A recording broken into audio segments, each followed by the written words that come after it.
Mga igsuon atong sahuan ang sugilano ni Gisime, 17 anyos, taga Buena Vista, Bohol. Apan sa dili pa ang St. Paul College Bulacau, St. Paul College Mandawi, St. Paul College Iframo, Cebu City, nagtanyag sa mga kursong nursing, practical nursing, nursing aid, midwifery, complete education courses, complete computer courses, complete high school, elementary, kindergarten ug nursery. Ang tuition affordable kaayo. St. Paul College dedicated to work-oriented education. Ang tuli sa Family Clinic Bulacau ug Family Clinic Ramos magsugod Marso, mahuman Hunyo, pagdalag 200. Attention Metro Cebu North and South, ang St. Paul College Ramos Campus mubukas sa High School Department karong Hunyo 2010. Entrance 500 pesos, binuwan nga tuition 600 pesos kada buwan. Tawag sa dugang kasayuran. O karon Gisime, Buena Vista, Bohol, sugilanon kani sa imong tita. Kining imong tita minyo, duha ka anak, apan buwag sa bana. Ang sugilanon sa imong tita nagsugod, nga ang bana nagtaban og laing babae. Entonces, ang imong tita gibiyaan sa iyang bana. Ang imong tita mibalik pagpuyo uban sa iyang mga ginikanan diha sa Bohol. Sa ngadto-ngadto, nakanotisya ang imong tita nga ang iyang bana mi-abroad. Apan ang iyang vital data, ang iyang biodata sa iyang pagpanarbaho sa abroad, single kuno siya. Ug ang iyang gibutang nga beneficiary ang iyang mga ginikanan. Kini ang klaro nga taho nga miabot sa imong tita. Ang imong tita walay trabaho ug nagmatuto og duha ka anak. Ug gani ang kamanghuran niyang anak di gatas pa. Nagkaidir-idir karon ang imong tita asa siya og ibuhi sa iyang duha ka anak. Nagka-notisya sab ang imong tita nga kaning iyang bana nga nanarbaho sa gawas nagpunay padag kwarta dinhi sa Pilipinas ug namalit nag mga yuta ug ubang mga kabtangan. Sa ato pa ang interes sa imong tita mao ang income sa iyang bana aron mapahatan ang iyang duha ka anak aron do na siya ikabuhi sa iyang duha ka anak. Ikaduhang interes sa imong tita kay namalit man kining iyang bana nga tuan na karon sa abroad ug mga yuta ug kabtangan, mabutang ba kini sa conjugal property kay ang gilista ra ba nga biodata sa iyang bana single kuno ug ang gilista nga beneficiary ang mga ginikanan sa iyang bana. Kini gayud ang nagpahipi nga legal nga pangindahay, legal nga suliran nga nag-aliyo karon sa utok sa imong tita. Pangutana, ang kang tita nga bana nagtrabaho sa gawas. Ang nakaparat kay sa iyang biodata gibutang man didto nga single. Unsaon man pagkorehir ni ani ang tubag.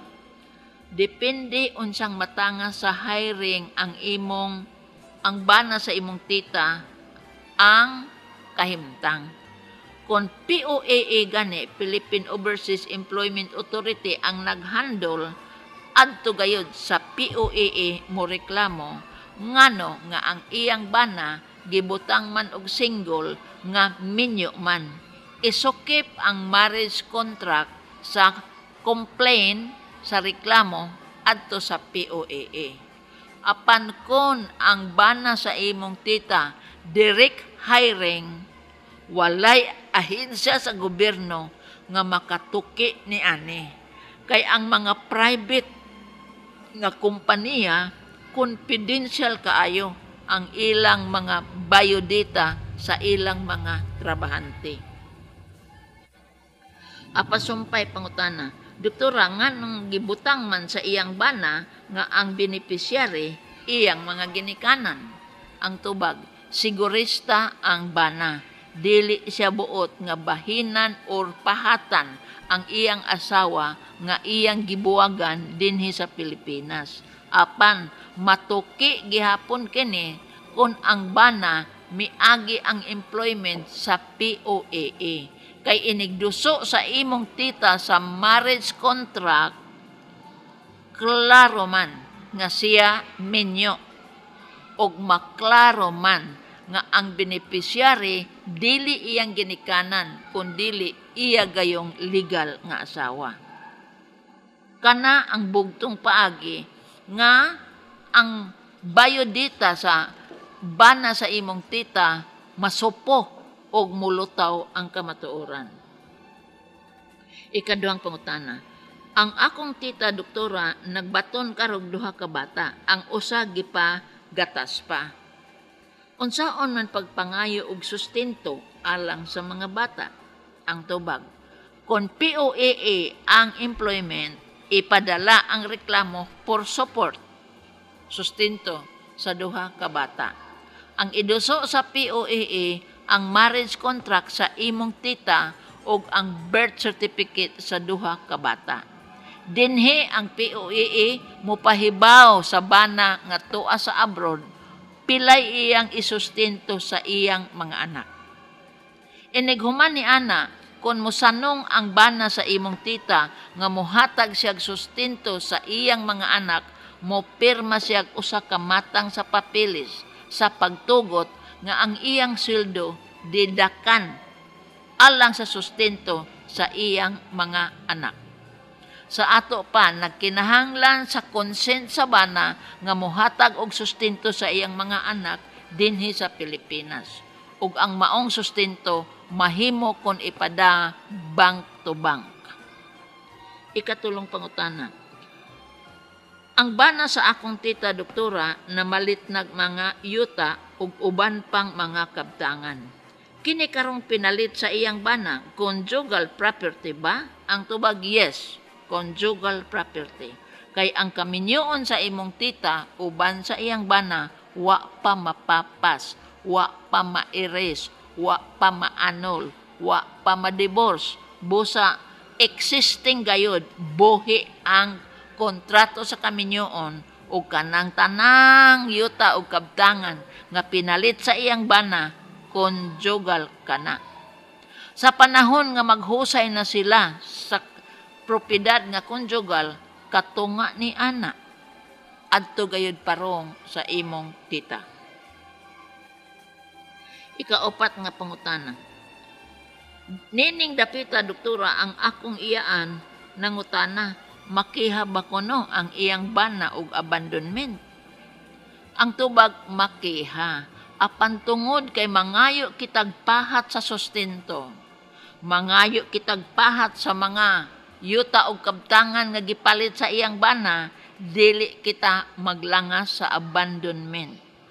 Kay masuko ang bana pasakaag abandonment, unya takulahaw di ay mangayo og sustento og mangayo pagigbahin sa mga kabtangan nga iyang napalit tungod kay kini conjugal. Makahatag ka nagkaitok o ka suko sa bana nga tua sa abroad. Busa dili maghuna-huna sa abandonment. Ang huna-hunaon ang sustento o ang pagpaningkamot nga sa panahon nga moabot ang husay, ang mga yuta o kabtangan nga pinalit sa bana sa imong tita, katunga ni ana adto gayud sa imong tita. Katapusang pangutana. Doktora, ang akong tita, katapusan niyang buros nag-aborsyon. Pag ultrasound paron, naada ay mayumas sa iyang matres. Naasay bato sa iyang pantog baka o renyon apan na kuha na. Safe ba ang taguangkan ni tita ni ining tungura? Ang tubag dili. Kanang mayuma, magpadayon ka na og tubo. Pakgangon gayod ka ng mayuma nga naa siyang taguangkan kay maghatag ka ng suliran. ngano man mag-anam ka na og tubo. Dili lang kay mag-anam og tubo. Basin baya og mo cancer. So, kung pilay edad sa imong tita, maayong subayon na. Tangtangon ba kanang mayuma nga naa siyang taguangkan? Or hatagan na lang ng tambal pagpahilis sa mayuma. Kung ang mayuma dako na, dili na mahilis sa tambal, kinahanglan gayod ang paglugit sa mayuma sa taguangkan sa imong tita. Akong pamahayag. Medical ug legal. Tungod kay gibiyaan kining imong tita sa iyang bana, nga wa magpahibaw, way abandonment, way annulment, way tanan, kay ngano, nagtaban og laing babae, kini igong kapasikaran nga ang imong tita maka-file na og sustento alang sa duha ka bug-anak. Maka-file man gani ang imong tita og allotment gikan sa sweldo sa iyang bana. 70% sa sweldo sa bana, suma sa balaod, maadto gayud sa legal wife. Ang nakababag ni ana mauni, kay misud man ang bana sa imong tita sa abroad isip single. Og iya paging gibutang ang iyang mangginikanan isip beneficiary, ato kanang ipaklaro sa POAA nga ang bana dakong minyo na atay marriage contract, nga ang bana dunay duha ka bug-anak gibilin, birth certificate. Og kining kahimtanga masuta na didto sa abroad nga kaning tawhana minyo og adunay tulubagon sa balaod bahin sa sustento, og ang asawa maunay mahimong beneficiary automatic. Ang mga ginikanan ma-disqualify.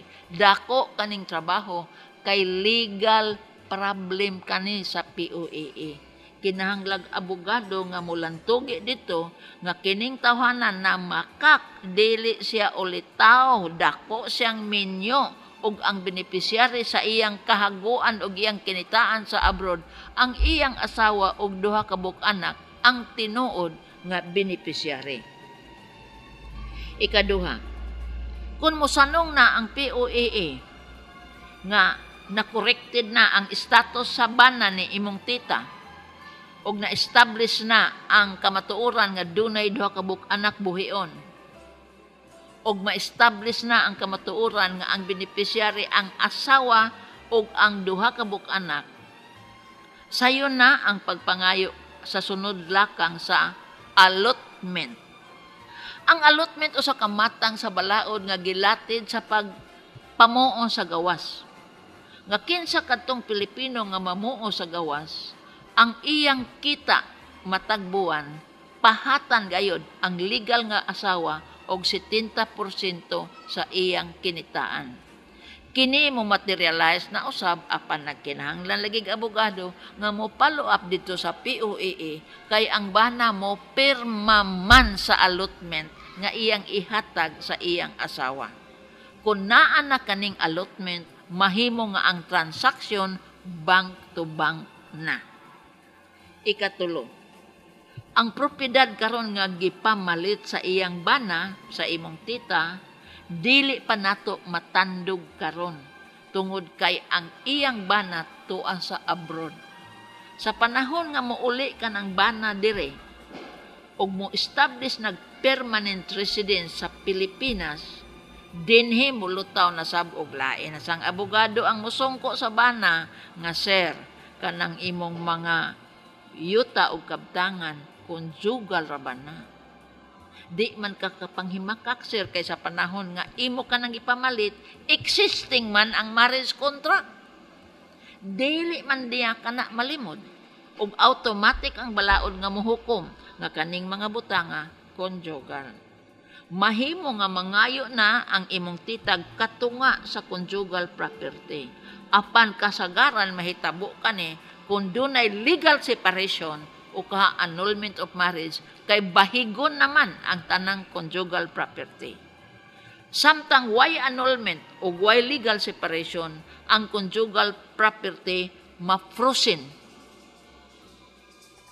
mahangir tungod kay wa pay igong kapasikaran nga bahigon ang conjugal property parong sa bana o sa asawa. Katapusan, ang importante nga punto legal ni ining panarbaho sa bana sa imong tita ang sustento sa duha ka buk-anak. Kung pilaman ang iyang income dito sa abroad, iyan ang kaugalingong pagtugot, pilay ihatag niya kada bata kada buwan. Gawa sa 70% nga mandatory allotment ngadto sa asawa. Og sabot-sabot system, ang bana mo sugot nga 70% allotment, apil na ang sustento sa duha ka buk-anak, maayo na kaayo. Apan kung balaod gayoy subayon, 70% parong sa asawa. Lahi na sab ang sustento alang sa duha ka buk-anak. Kana sumaon niya sa kasabutan. Tungod kay ang imong tita ug ang iyang bana walay maayong kabubuton. Kining mga transaksyon nga akong gisgutan mag-agi gayud og abogado ug ipamahayag didto sa POAE, Philippine Overseas Employment Authority, kay mao may gihatagan og taha sa gobyerno paghusay sa mga propiedad nga nakuha o na-earn sa bana samtang tua sa gawas. Ang bikil lang gid ani kay ang bana ang iyang panarbaho record is single ug ang beneficiary ang iyang mga ginikanan. Mao man ay atong tukion, mao man ay unang portahan nga babag abrehon nato na kay inig present sa marriage contract ug birth certificate sa kabataan matunaw mahanaw man katong iyang bakak nga single siya ug ang iyang mga parents ang beneficiary kay wa man na itugot sa balaod. Linglaman ka ng iyang gibuhat. Pamakak man ang gibuhat sa bana sa imong tita.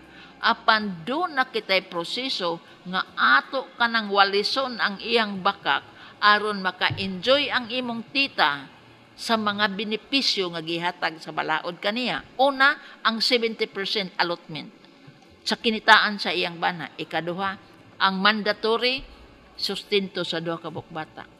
Ikatulo, ang legal nga conjugal property nga natigom sa bana sa imong tita samtang nanarbaho sa gawas. Kining tanan kinahanglag abogado nga mulantogi didto sa POAE aron maplansa ang tanang kulubot sa papeles sa iyang bana ug mahatagan siya insakto nga pahat suma sa lagda sa pamuo sa gawas sa nasod. Jisime hinauton ta naminaw ka og makahatag kag hapsay nga husay nga tus imong tita kay dako kaning kwarta ang atong gisgutan. Dalar kini. Ug ang mga kabtangan ug kayutaan nga gipalit sa bana diha sa Buena Vista, Bohol, dako ka ng kapuslanan sa duha ka buk-anak sa sunod nga panahon.